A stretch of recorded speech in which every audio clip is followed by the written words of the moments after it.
Buenas noches, mi nombre es Brian Jiménez. El motivo de este video es sustentar el escenario número 2 para la materia de diseño de planta, procediendo a brindar respuesta a los 10 interrogantes. Número 1. ¿Cuál es el producto a trabajar de la empresa modelo? ¿Cuáles son sus características y su funcionalidad? El, el producto que estamos trabajando en la empresa modelo es el cacao en polvo, el cual posee las características de color, aroma, valor de pH y contenido en grasa. Este producto es usado en la fabricación de diversos productos alimenticios como galletas, postres, bombones y helados. La pregunta número 12 es: ¿cuál es la secuencia del proceso productivo representado en el modelo BPMN? Acá tenemos el diagrama. Tenemos un proceso que consta de cuatro fases. La fase número uno es el inicio, que consta de selección de materia prima. Se hace una selección de calidad y se determina si el producto no cumple o cumple con los estándares. Si cumple, pasamos a la siguiente fase, que es el proceso de transformación. De nuevo, se hace una selección para eliminar objetos extraños dentro del producto. Pasamos a un proceso de fermentación que se realiza por medio de aplicación de químicos y temperaturas al producto. Si el proceso cumple, continúa al descascarillado y a un proceso de alcalinización.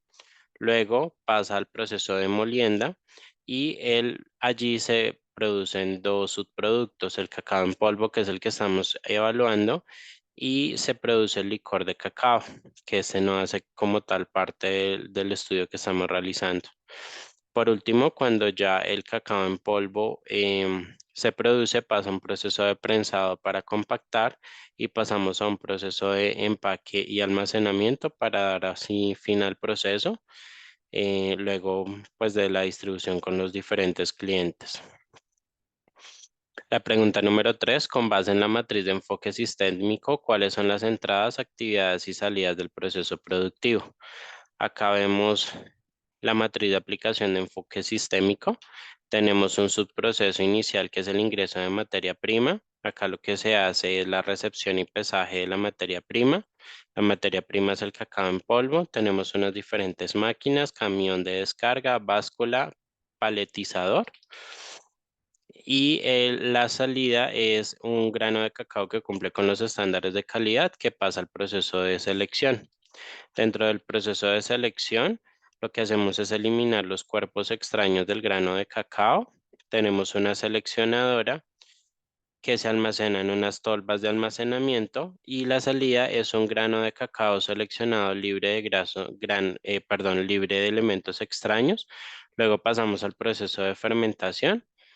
Dentro del proceso de fermentación, lo que hacemos es colocar temperaturas elevadas para acentuar el sabor, color y sabor de los granos de cacao.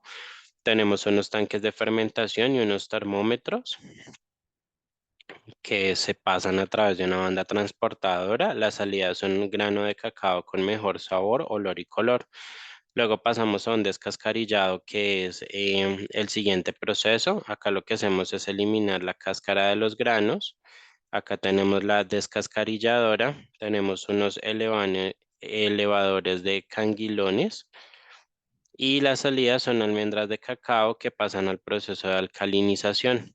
Dentro del proceso de alcalinización, lo que hacemos es tostar los granos de cacao para dar un mejor sabor y aroma. Tenemos la tostadora, se hace uso de la banda transportadora, y las salidas son almendras de cacao tostadas que pasan al proceso de molienda. En el proceso de molienda lo que hacemos es moler las almendras que se tostaron previamente por medio de un molino, y la salida es polvo de cacao que pasa al área de prensado o al proceso de prensado. Dentro del proceso de prensado lo que hacemos es compactar el cacao en polvo en discos de 5 centímetros para que sea más fácil el proceso de empacado y manipulación. Hacemos uso de la prensa de cacao, y las salidas son discos de cacao en polvo para el proceso de empacado. En el proceso de empacado lo que hacemos es empacar el cacao en polvo para facilitar el almacenamiento y bodegaje. Se hace uso de una empacadora de cacao que se mueve en la planta mediante un montacargas. El proceso final, la salida es el cacao en polvo empacado y pasa al último proceso, al antepenúltimo proceso que es almacenamiento y bodegaje. En el proceso de almacenamiento y bodegaje, lo que hacemos es bodegar los productos ya empacados para la fácil de distribución. Acá hacemos uso de estantería que se mueve con montacargas y la salida es cacao en polvo bodegado para su distribución. Y pasamos hacia el proceso final, que es la distribución a los clientes. Una vez se concretan las ventas, se procede con la distribución por medio de camiones de reparto que se mueven dentro de la planta en montacargas y así finaliza el proceso. La pregunta número 4 dice cuántas máquinas se requieren para el subproceso. Acá nos remitimos al anexo 4. Este es el análisis que nosotros hicimos con cada uno de los procesos que tenemos establecido para una demanda de 2.000 unidades. Nos dice que tenemos un total de 8 máquinas necesarias para el proceso. La pregunta número 5, ¿qué capacidad efectiva de producción tendría la planta? Nos remitimos a la capacidad de la planta.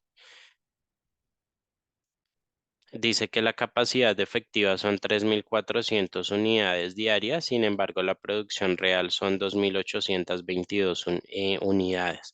Acá vemos un proceso de utilización al 71% y una eficiencia al 83%.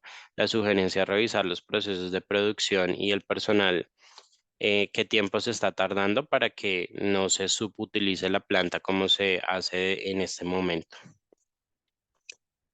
La pregunta número 6 dice, ¿qué método matemático para la localización de la planta usó y por qué? Nos remitimos al anexo número 6. Yo utilicé el modelo AHP en Excel porque es un modelo matemático que me pareció muy interesante. Quería ver matemáticamente cómo se puede hacer una selección de planta de producción. No tenía idea que se podía hacer de forma matemática y como ingeniero considero que es necesario utilizarlo. Por eso hice uso de este modelo y no del software. El software, digamos que se puede utilizar por cualquier persona. Lo que hicimos fue utilizar el anexo 5, que fue hacer un ponderado entre las tres ciudades sugeridas, Mosquera, Pamplona y Palmira. Explique el paso a paso de la pregunta número 7 dice, explique el paso a paso de la forma que implementó en el modelo matemático para localizar la planta. Resulta que acá nosotros tenemos varias matrices las cuales evaluamos. Inicialmente tenemos la matriz de criterios y tenemos una calificación de 1 a 9 y tenemos un inverso para evaluar este campo que les mencioné. Lo hacemos a través de las filas y este inverso es a través de las columnas. De acuerdo pues a cada uno de los ítems que se están analizando, se emitía una calificación de cuál tenía mayor grado de importancia y así se emitía una calificación. Al final teníamos un ponderado de la priorización y de esa forma es que se selecciona la ciudad donde va a ir la planta. ¿Qué criterios de localización tuvo en cuenta para realizar el ejercicio? Como ya lo había mencionado, tenemos una matriz de criterios que evalúan diversos aspectos para la planta de producción y las ciudades. Estos aspectos se evaluaban por cada ciudad y de ahí se emitía una calificación ponderada. ¿Cuáles resultados, perdón, pregunta 8, 9. ¿Cuáles resultados arrojó el método matemático? ¿Cuál fue la ciudad elegida de acuerdo a los criterios considerados? El ponderado de mayor calificación fue Mosquera con el 0.50, por eso fue la ciudad seleccionada a través del modelo matemático que se implementó, que ya expliqué previamente. Y por último tenemos cuál es la macrolocalización y microlocalización de la planta y por qué razones se seleccionó el terreno para la microlocalización. Acá nos remitimos al anexo 7 y acá tenemos el proceso de macrolocalización y microlocalización.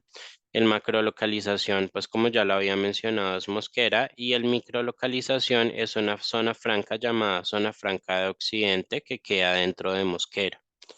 Básicamente yo seleccioné una zona franca porque le brinda a las organizaciones que están allí una disminución en impuestos y pues esto ayuda a la rentabilidad de la planta. Adicional, convivimos con más empresas, entonces podemos mejorar de pronto la salida del producto, ya sea importación o exportación. Hay una muy buena relación comercial con las diversas empresas que se encuentran en la zona franca. Adicional, las zonas francas cuentan con mayores em, permisos, por decirlo de alguna manera, para temas de exportación. Entonces es mucho más sencillo hacer las exportaciones desde allí, ya que no tenemos que solicitar de pronto permisos dentro de una ciudad como Bogotá. Y pues llegar a la zona franca es mucho más sencillo. Hay un terreno totalmente grande para poder colocar la planta de producción y al ser una zona franca considero que hay mucha mano de obra calificada que llega allí, entonces por esos motivos lo seleccioné. Les agradezco a todos su atención.